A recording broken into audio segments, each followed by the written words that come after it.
is 7 o'clock. The City of Cotulla City Council will meet for a regular meeting on Thursday, June 23, 2022 at 7 p.m. at the Alexander Convention Center, Conference Room 290 North IH 35 Access Road, Cotulla, Texas. This is an opens meeting subject to open meeting laws of the state of Texas. Roll call. I believe we only have Mr. Gilbert Ayala out. He is working. He has to be excused. I need a first motion to excuse Mr. Ayala. First motion made by Mr. Cotulla, second by Mr. Rodriguez. All in favor say aye. Aye. All opposed say nay. Motion carries. Will everybody please join me in the Pledge of Allegiance, please? I pledge allegiance to the flag of the United States of America and to the republic for which it stands, one nation, under God, indivisible, with liberty and justice for all. Citizens to be heard. City Council cannot discuss any present issue nor any action be taken on any given issue at this time. Ms. City Secretary, is there any citizens to be heard? No, sir. No citizens to be heard. Moving on to item number 5, discussion and possible action to update the City of Cotulla natural gas billing rate table based on a rate study previously done by Capex Consulting. We have asked Jeff to work up some numbers, and this is his initial presentation. We're not satisfied with what's there because we think there's other alternatives, so we're working on them, but we're going to give you a presentation on what is there now. Excellent. Hello, Council, Mayor. Well, as the last few meetings, Mr. Novelina has expressed that the Cotulla Gas Department is at a deficit, and it's getting because of the actual purchase price of the gas that we're buying. And it's getting to a point where it's starting to hurt other departments in the city. The city with Capex Construction, Capex Consultants just noted. He did a study, and the study that he has here, the information is on these boards here, and I'd probably like to go over it a little bit.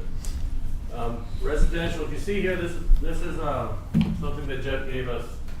And currently, the Cotulla, City of Pearsall are in pretty much the same area. Cotulla maybe is fairly a little bit less than Pearsall. You're going to have Uvalde, Lytle, and Castroville that are cheaper than us at this moment. Pearsall is a note because Pearsall purchases gas from the same people we do, probably under the same circumstances we do.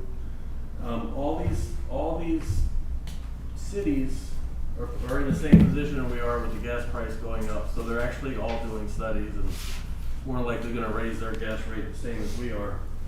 I see, City of Uvalde is the lowest, and I say to myself, well, they have probably more connections than we do, which means more funds coming in. That's one thing we got to take into consideration when we're doing this. Also, I'm going to jump over to the actual rates of what we charge people currently and what it would, from what the study says, it would go up to. So you have a residential. We have quite a few people under the residential, and a low consumption rate. Okay, at a low consumption rate, currently a person is paying $14.37 a month for their gas. If we go by what Jeff's rate is, it goes up to $14.94 a month. So it's not a big jump. It's within less than $1 of the jump. The issue is as we go up the scale here. Residential outside city limits, the same circumstances. They're paying $18.81. That'll actually go up to $19.58. Okay, people that have high gas consumption in the city that are residential, citizens of the city, they're going to go from $47.22 to $54.59. So probably about $6-7 increase. And someone saying with the outside city limits, it would go from 56 to 61. Where we're starting to look at this and say, okay, we need to think about doing something better is when we get into the commercial. And we've been actually discussing some different alternatives that we could do, but the numbers aren't going to lie here. So we get a low consumption commercial customer, you're going to be at $453.94 as an average bill for a low consumption customer. When the rate changes, which is an 18% increase, it would go to $556.33. So now you're starting to get maybe $100 jump there, and that's only low consumption. Okay, we go into commercial consumption and we go to a higher consumption, and for instance here, we have our highest consumption, which is Taco Palenque. Their current bill is averaging around $2,655 a month. With the increase, it would jump to $3,182 a month. And that is if we increased it just by today's market. If it continues to go up, obviously it would go up. So there's a big jump there. There was talk the last few months that maybe we may have to do an actual price increase across the board for everybody. Jeff had pointed out, and Mr. Dovalina pointed out, that there was an ordinance in 2006 prior to Mr. Dovalina's administration that allowed the city to do a pass-through. A pass-through, what happens is that we would take the actual gas bill total, and the billing clerk would add it, calculate it in the computer. There's a line item, she can put the total dollar in there, and that would spread out that gas bill throughout all our customers at the way this is and how it is today. The city never did that for years and years because the gas department was able to sustain itself and barely needed help. At the point where gas rates have jumped from the $3 per CF to $8, the city just cannot maintain that anymore, and we need to find a solution. Now, in cases like Taco Palenque, that's a big jump for them, and that's probably where we are today is maybe $6,000, $7,000, $8,000 more a year to them. We need to make some kind of deal with them, a contract to maybe give them a lower rate, but not to where it hurts us. And then we also need to take into consideration a business like that. We don't want them to leave. We get sales tax from them, and that means a whole lot also. But the gas department needs to be maintained like a business. It's got to be self-sufficient, it's got to be self-standing, and not depend on any other department. So where we're at is we've looked at this, we're not satisfied with what we see. So we have several options that are still on the table. Number one, we've made contact with West Texas Gas, and we're trying to do a long-term contract for 3 years or so and settle on the price so we can assess sustainability. We've also contracted Eagle Ford Midstream, and we're trying to provide them with a volume of what we use to see if we can also do the same thing with them, and then have them competing with each other so we can decide what is a better option for the city. Number three, we are constrained because the National Energy Department is requiring the Texas Railroad Commission to force all gas municipalities to convert from certain areas that are considered to be weak, and they have something called a DIMP system, DIMP, and it's a digital system that identifies what we need to do at least every year, and you're supposed to be doing that particular part 8% of what that system identifies. However, Bianca got an email, she sent it to me, it was from the Railroad Commission. They identified $200 million that is for use of municipalities and nonprofit gas systems, and they're going to be providing grants to repair, rehabilitate, and we're looking into the proposal to see if we can shift some of the cost of that department, to something else, so that we can save some money. So that would be less money that we required to fund it. We're also looking at putting something on the bill that just says this month there's a dollar surcharge because the gas cost us 8 cents or 9 cents per cubic thousand, which is easier for the people to understand because they know the gas prices are higher. And we're trying to figure out which is the most cost effective, what we can do, or if we do all 3 things or all 4 things, whatever it is that we need to do. We're not prepared for you to take action tonight. We're just discussing the thing, showing you the differences, showing you what's there, and then coming back at the next council meeting and having a option for you to choose. But we won't know all these answers because everything is in the works, so to speak, and proposed contracts are being talked about but have not been defined. So like the guy from West Texas Gas says, well, maybe I'll sell you the gas at $6.85 to $6.95 per cubic thousand. Right now we're at ship channel price plus $2, and it hurts because if we can reduce that $2 to $1 or something less, it makes it us to be able to spread it out to everybody, and so it costs less to do that. And it's something that we're looking at to make sure we come back. We're gonna bring you back a table similar to what we have. All these cities that are there, they're all struggling with the same thing we are. We're just reacting sooner than they are. And maybe they still haven't noticed, but they have the same suppliers we do, and their rates are all based the same way ours are. So when we increase rates, they're gonna have to increase rates. But they're waiting. Everybody's waiting. We wanna react to the situation with the price the way it is. It doesn't look like the gas is gonna go down anytime soon. All the, on a different note, all the electric rates, which are based on gas, they're all increasing over the summer. So it seems that nothing's gonna go down.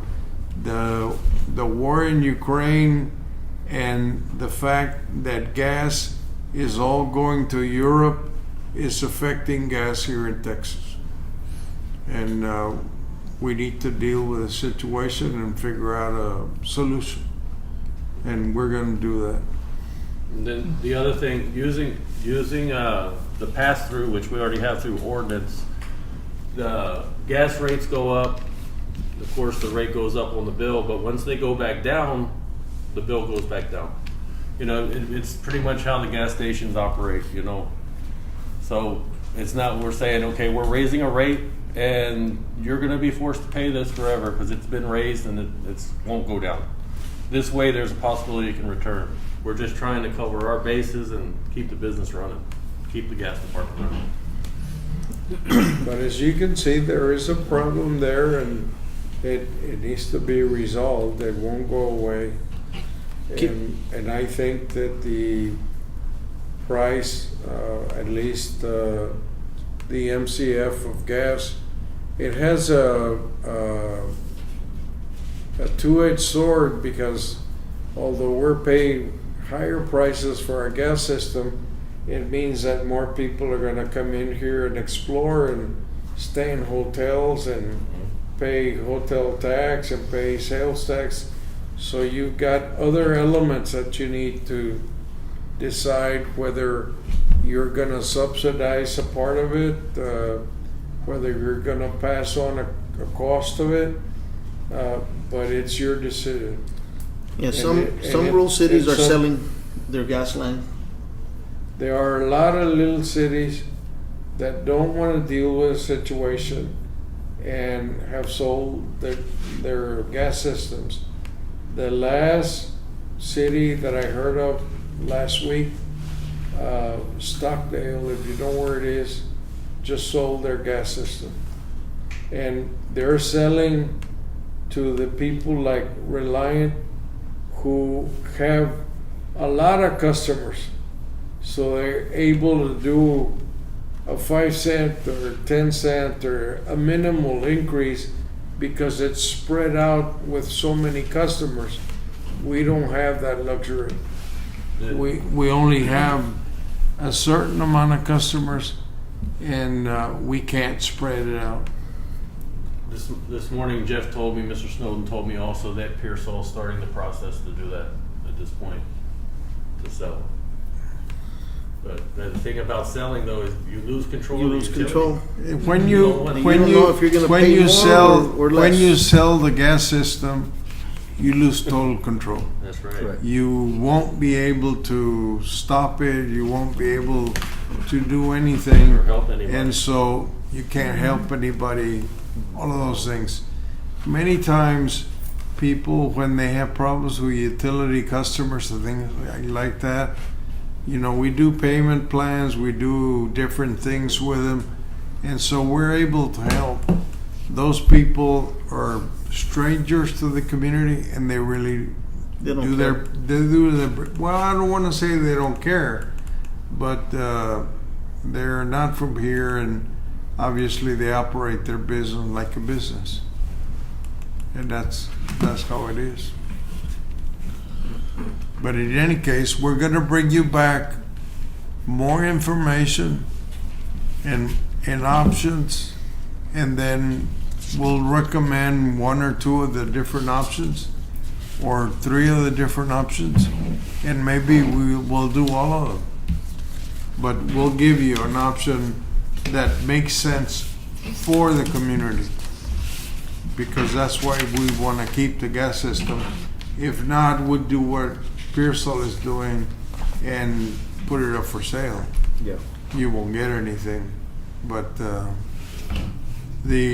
just to give you an idea, Three Rivers sold their system, and they have a little bit less than we do as far as customers. I think they had 400 customers. Reliant bought the system for $275,000, and they got rid of it.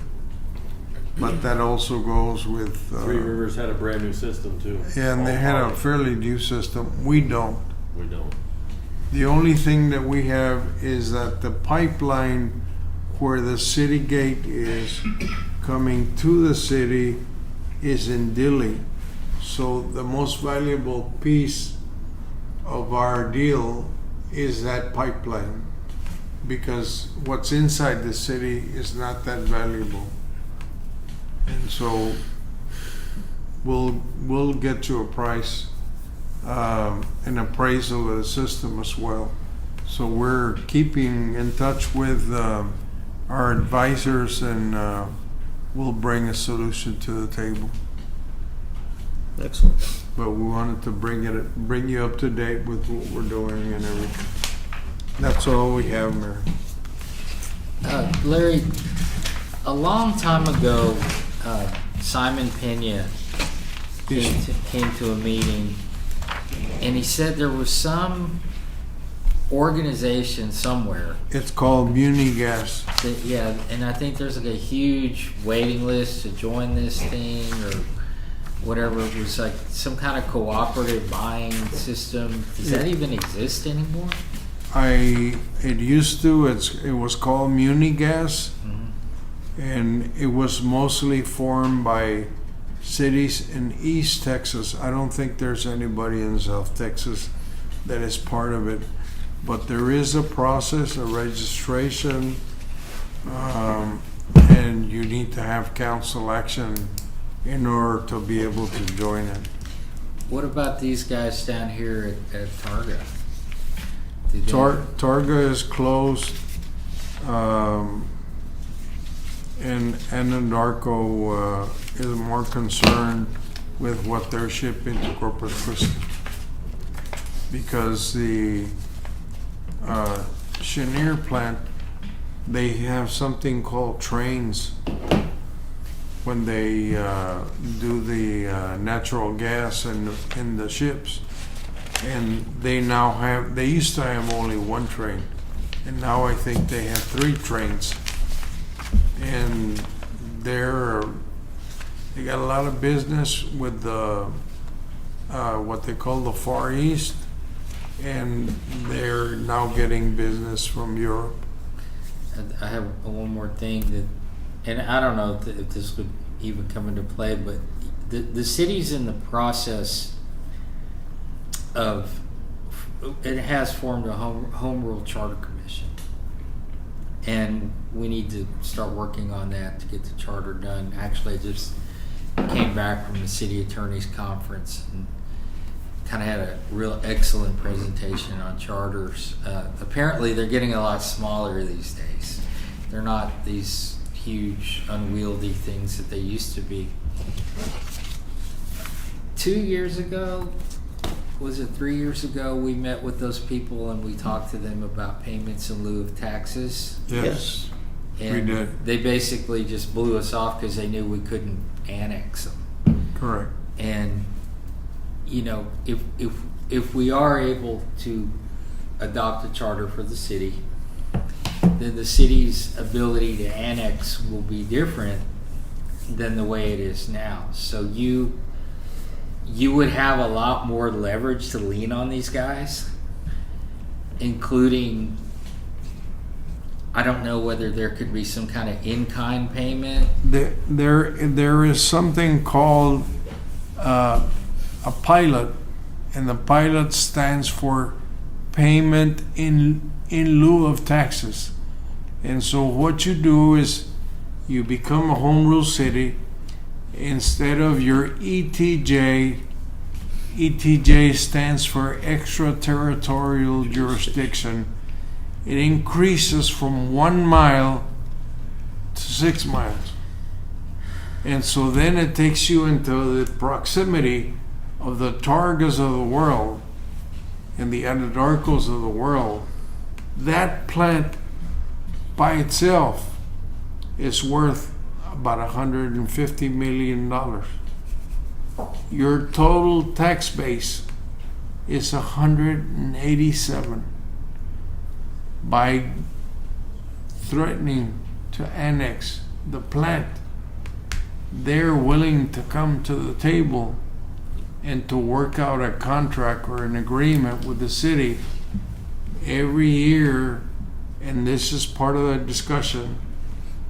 You know, we're going to pave the streets in the city, and we'll use all the money generated from you to do this. This is what we're going to do. Or you put it into the water system or something such as that. But it gives you leverage to do that. And I think Currently, you don't have that leverage.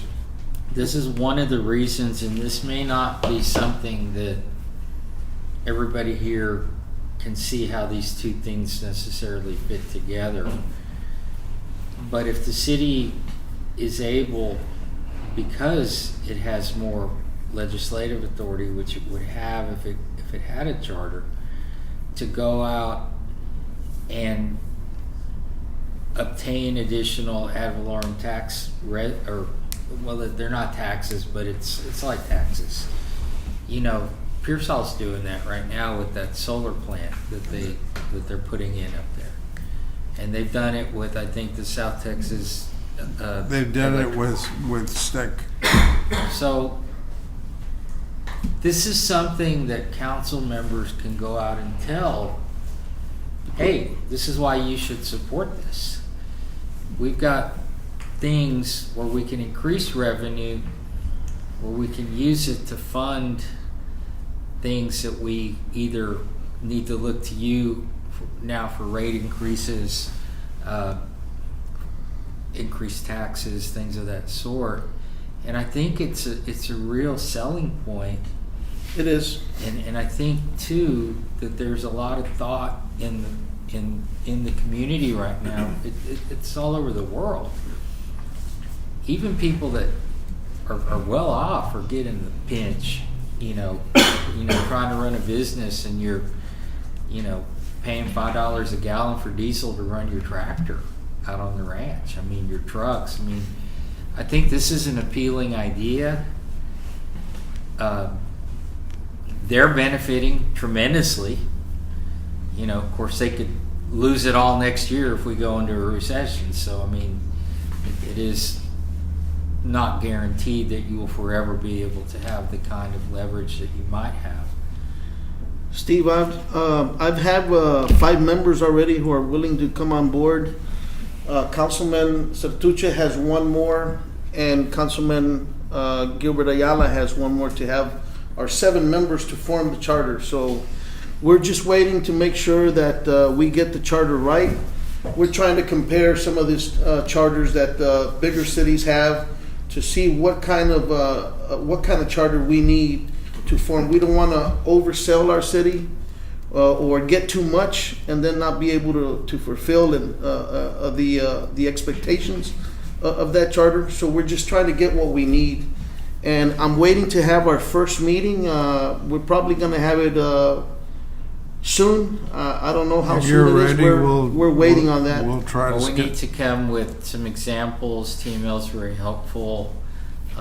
In fact, this conference that I went to was very topical. It was talking about charters that, for example, had things like the police chief is elected. Like, who does that, right? Right. I mean, no. Why would you want to do that, right? It's a cut and paste situation. Right. That's what it's going to be. You're going to glean whatever is the best of each one, and then put it all together, and then form it into a charter and make a book. The purpose of the charter, the real purpose of the charter, is that it gives you those powers that are beyond what the general law provides. That is correct. Especially annexation. I had a client years ago dealing with the city of Alice. I swear they wrote that charter in 1930. I mean, I don't think they've ever touched the thing. I don't think probably anybody in Alice knows what's in it. But somebody told them, hey, approve this, and they did it, and it was probably more like 1940. But, I think that these things fit together, and I think that this gives each person in here who has to get elected something to really go out and say, hey, look, we can help. We can help you, but you got to help us. And I don't know what the opinions are in here on the charter. I mean, we have a committee. That'll be up to you all, and I'm not telling you one way or the other what to do. But these are things that are available, and anything you can do to take some of the pressure off of the local taxpayer. We started to is talk maybe good. about 5 or 6 years when Juan Garcia was here. And I don't know, for whatever reason, we just kept putting it off. And then recently, when he passed on, I took it to heart that that's what he wanted us to do. So I talked to Mr. Doalina, and we're just waiting to be able to form it, to be able to have our first meeting, and then take us from there, from that point on. If we can get some of the copies from TML, we can probably schedule a meeting this coming month. And my thought is that you don't want something that's so hard to understand That is correct. that the average, because you'll actually prepare a pamphlet that will go out, and they'll read it and they'll look at it, and And So- I think it's a real opportunity, and I think it will help address these issues like we're talking. Nobody wants to pass along higher rates to the working people of Cotulla. That is correct. It won't completely be a panacea to you, so not all the solutions are going to be there. It just gives you added flexibility. Correct. If you go to Corpus and you're driving in on 37, look to your left. All the refineries Bunch of and all the ship channels, none of them are in the city of Corpus Christi because they all have a payment in lieu of taxes. So just think about that. And I think- that's what we're referring to. And so if you want to, let's do a time certain and say that in July, we're gonna have our first meeting and we'll schedule the meeting. I was kind of hoping for this month, sir, but I know it's already too late, but in July would be sufficient enough to Yeah. try to have our first meeting, and let's see where we go from there. Okay.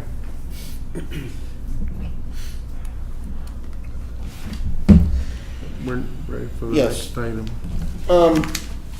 Item number 5 was just for an information for us to see and talk about the gas rates, which we have done. Councilman, if there's no further discussion on the gas line or rates, There's no motion. there is no motion. It was just information for us to know what's going on with the rates.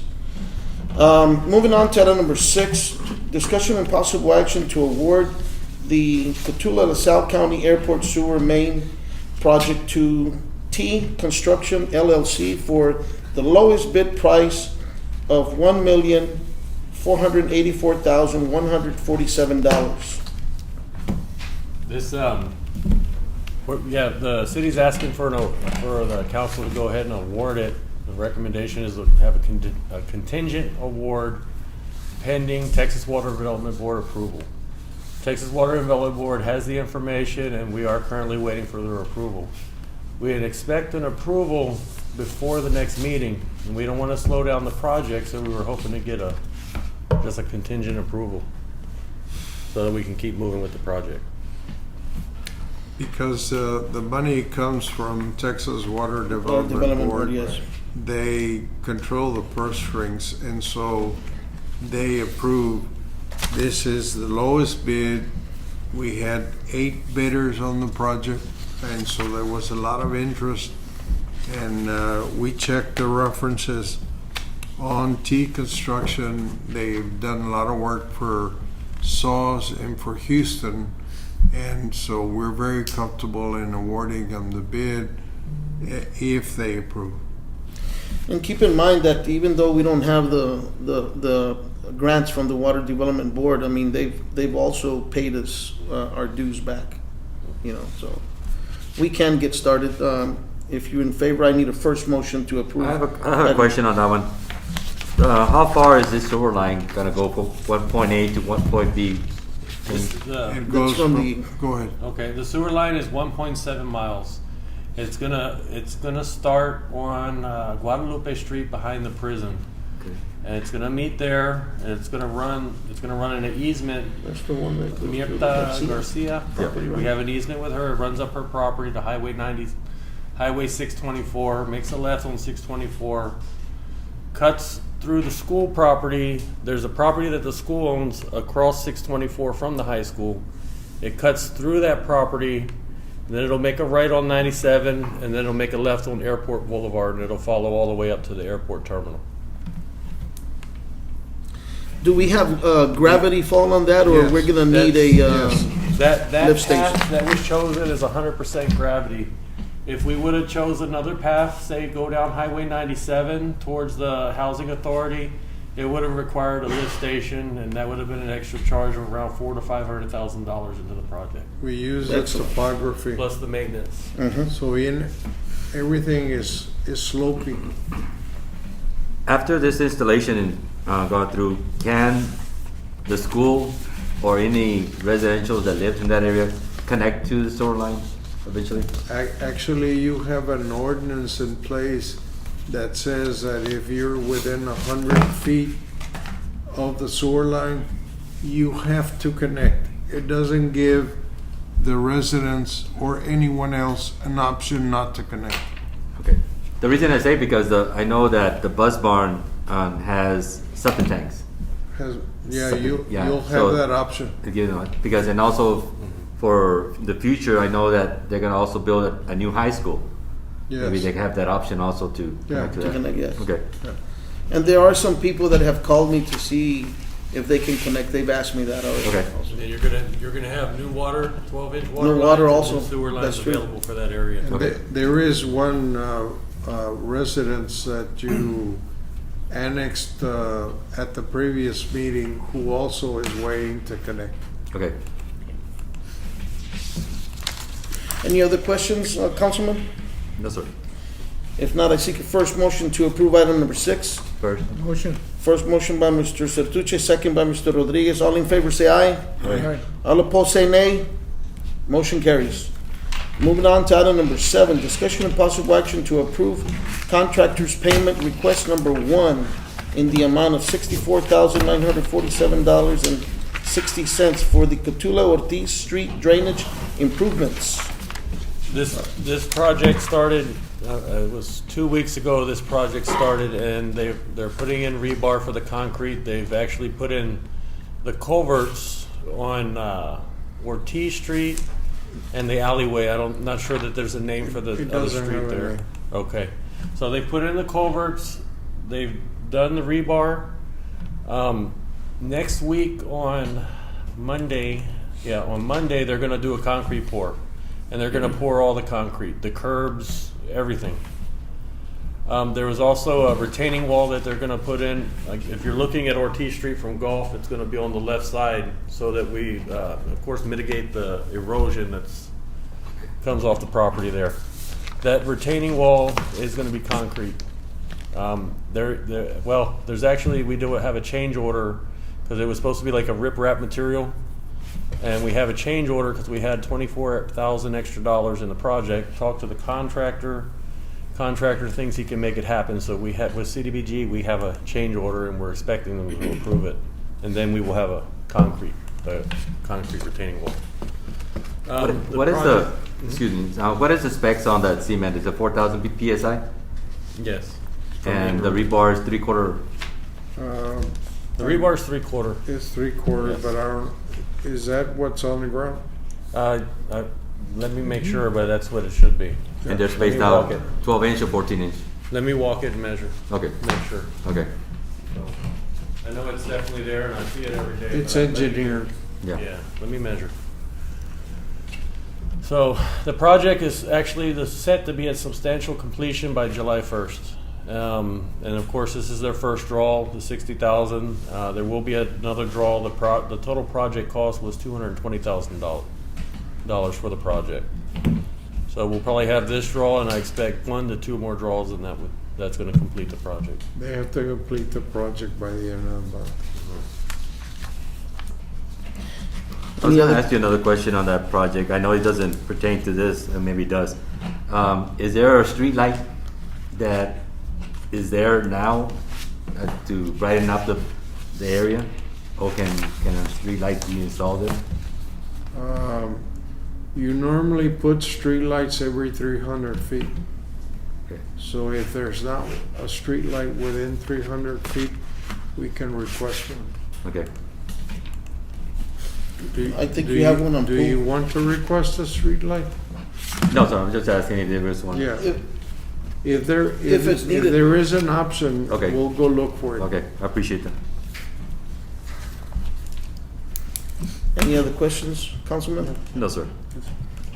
If there's no further questions or discussion on item number 7, I seek a first motion to approve item number 7.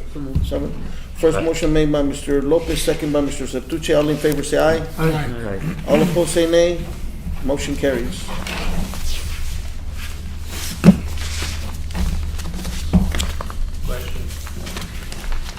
Yes. Mark Robertson, Free on Your Way, says current.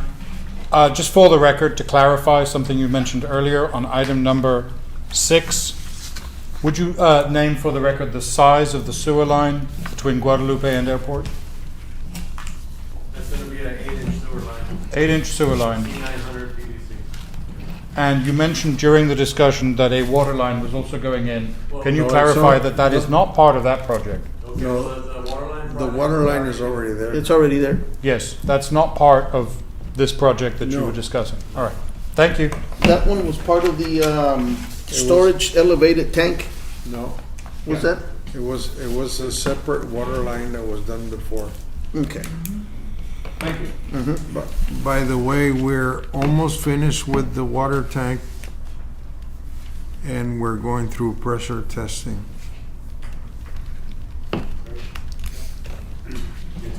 It's currently under pressure test right now until tomorrow morning. But that's not on the agenda, so I misspoke. All right, well, item number 8 for meeting adjourn is not here, but it is now 7:40. If there's no further discussion, this meeting is adjourned.